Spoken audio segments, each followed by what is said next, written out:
ನಮಸ್ಕಾರ ವೀಕ್ಷಕರೇ, ನ್ಯೂಜಿಲೆಂಡ್ ವಿರುದ್ಧದ ಟೆಸ್ಟ್ ಪಂದ್ಯದಲ್ಲಿ ಆರ್ಸಿಬಿ ತಂಡದ ಜಾಕೋಬ್ ಬೆಥೆಲ್ ಆರ್ಭಟ. ಕೇವಲ 4 ರನ್ಗಳಿಂದ ಸೆಂಚುರಿ ವಂಚಿತರಾದ ಜಾಕೋಬ್ ಬೆಥೆಲ್. ಇದೆಲ್ಲದರ ಬಗ್ಗೆ ಸಂಪೂರ್ಣ ಮಾಹಿತಿಯನ್ನು ಈ ವಿಡಿಯೋದಲ್ಲಿ ತಿಳಿಸುತ್ತೇವೆ. ಅದಕ್ಕೂ ಮುನ್ನ ನೀವೇನಾದರೂ ನಮ್ಮ ಚಾನಲ್ಗೆ ಸಬ್ಸ್ಕ್ರೈಬ್ ಆಗದೆ ವಿಡಿಯೋನ ನೋಡ್ತಾ ಇದ್ದರೆ ಈ ಕೂಡಲೇ ಸಬ್ಸ್ಕ್ರೈಬ್ ಮಾಡ್ಕೊಳ್ಳಿ. ಬನ್ನಿ ವಿಡಿಯೋ ಶುರು ಮಾಡೋಣಂತೆ.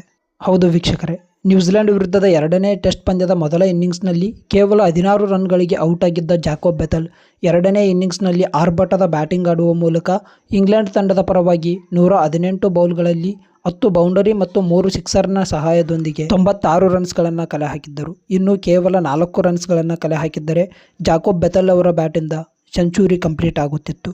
ಆದರೆ ದುರದೃಷ್ಟ ಎನ್ನುವ ರೀತಿಯಲ್ಲಿ ಜಾಕೋಬ್ ಬೆಥೆಲ್ ಕೀಪರ್ ಕ್ಯಾಚ್ ಆಗಿ ಪೆವಿಲಿಯನ್ ಕಡೆಗೆ ನಡೆದರು.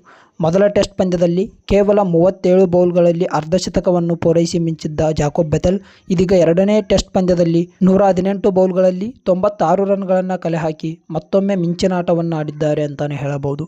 ಈ ಮೂಲಕ IPL 2025ರ ಮೆಗಾ ಆಕ್ಷನ್ನಲ್ಲಿ RCB ತಂಡದ ಪಾಲಾಗಿರುವ ಜಾಕೋಬ್ ಬೆಥೆಲ್ ಆರ್ಭಟದ ಬ್ಯಾಟಿಂಗ್ ಆಡುತ್ತಿರುವುದು RCB ಫ್ಯಾನ್ಸ್ಗಳಿಗೆ ಸಂತೋಷದ ಸುದ್ದಿಯಾಗಿದೆ ಅಂತಾನೆ ಹೇಳಬಹುದು. ಈ ಒಂದು ವಿಡಿಯೋ ಇಷ್ಟವಾಗಿದ್ದರೆ ಒಂದೇ ಒಂದು ಲೈಕ್ ಮಾಡಿ. ಇದೇ ರೀತಿಯಾದ ಹೆಚ್ಚಿನ ಅಪ್ಡೇಟ್ಸ್ಗಳಿಗಾಗಿ ನಮ್ಮ ಚಾನಲನ್ನು ತಪ್ಪದೆ ಸಬ್ಸ್ಕ್ರೈಬ್ ಮಾಡಿಕೊಳ್ಳಿ. ಧನ್ಯವಾದ.